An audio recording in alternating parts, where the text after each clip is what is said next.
Hi everyone, welcome back to my channel IELTS with Aksa, your go-to channel for mastering IELTS with confidence and clarity. And today I'll be guiding you through one of the most common IELTS academic writing task, one visual, which is known as a bar graph. And I'll explain you how to step by step analyze them, give you tips and tricks to boost your score, and even show you how your examiner evaluates you.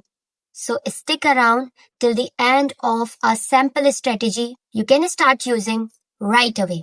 So let's start with step number 1, which is how to understand the task. In IELTS Task 1, you need to understand the visuals of the task which is given to you, and you need to explain the answer in your own words. For bar graphs, this means describing the major trends, comparing categories, and highlighting the main features. And remember one thing, you are not supposed to give opinions, suggestion, recommendation. It's just about reporting the facts shown. So number 1, don't copy from the question statement. Number 2, focus on what's the most noticeable feature in the graph. And always look for the highest, lowest similarities and differences.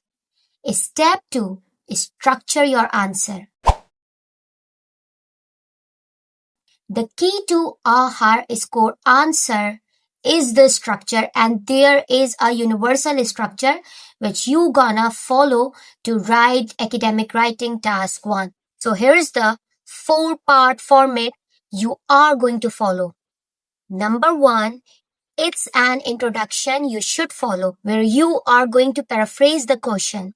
Example, the bar graph illustrates the number of students studying abroad from 5 different countries between 2000 and 2010. The second part is known as overview, which mentions the big picture, highest, lowest, fastest, slowest, and is known as describing the overall trend, the journal key features. Example, overall, there was a significant increase in international students from all countries, with country A showing the sharpest rise. Part 3, known as body para 1, compare the first half of the data logically, and then body para 2, compare the second half, highlight contrast or changes. Now step 3, tips and tricks. Here are some golden tips and tricks that can push your band score higher. Number 1, use comparative language, higher than, lower than, the most significant, slightly less, approximately. Number 2, group data logically. Don't go left to right blindly. Instead, compare categories that stand out. Number 3, vary your vocabulary. Use words like increase, rise, grow, climb, search instead of repeating increase every time. The fourth one is avoid personal opinions. Don't use no, I think, or in my opinion. And the last one is time management. Spend about 20 minutes on task 1, leaving more time for task 2. Examiner score you on 4 areas. So here's what you need to know. Number 1, task achievement. Did you cover all main features and summarize correctly? Number 2, coherence and cohesion. Is your answer well structured with linking words? Number 3, lexical resource. Range of vocabulary, precision, and no repetition. And the last one is grammatical range and accuracy. Mix of simple and complex sentences with correct tenses. Step 5, mini example. So let's take a quick example. Imagine a bar graph comparing average weekly working hours in 5 different countries. How you're gonna write the introduction? It's simple. The introduction will follow 4 main things. Number 1 is the graphical presentation. Number 2 is an appropriate verb. Number 3, the main topic, which highlight the title of the given task. And the last one is the range, the dates which are mentioned. So let's take a quick look at the example. The bar chart compares the average weekly working hours in 5 countries in 2010 and how you're going to write an introduction. And remember one thing, overview is journal in nature, so it doesn't include any numerical data at all. So just give the journal idea what the overall pattern is shown in the graph, and it starts with a linker of overall. So you are going to write an overview with the help of the following structure.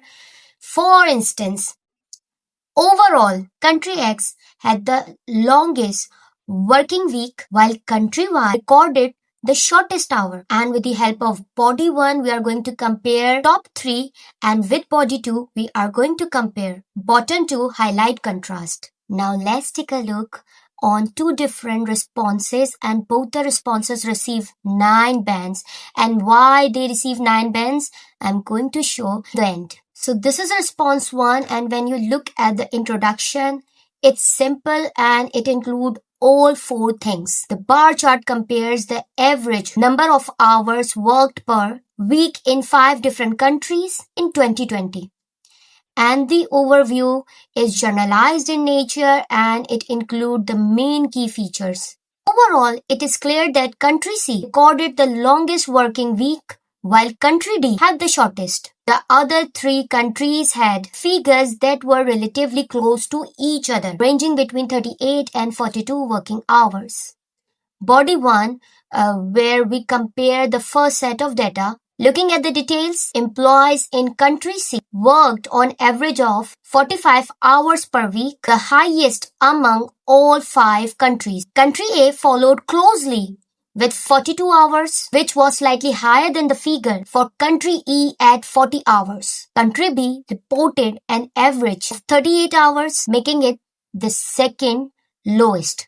In body 2, we compared the second half of the data. By contrast, country D showed the shortest working week with employees averaging only 35 hours. This was a full 10 hours less than the figure for country C, highlighting a significant disparity between the 2 nations. And there is also a response to, and both the responses receive 9 bands. But why? Number 1, the structure is clear. Intro, overview, body 1, body 2. Number 2, a strong comparative language, higher than the longest, the shortest by a significant margin. Number 3, wide vocabulary. For instance, recorded, comparatively high, observed, mid-range. And the last one, there is no opinion at all, pure description of data. So this is how you're gonna tackle a bar graph in IELTS Academic Writing Task 1. Remember, practice with real IELTS charts, follow the structure and use a wide range of vocabulary. And if you find this helpful, don't forget to hit like, subscribe and drop a comment with the type of graph we struggle with most. See you in the next video. Bye-bye.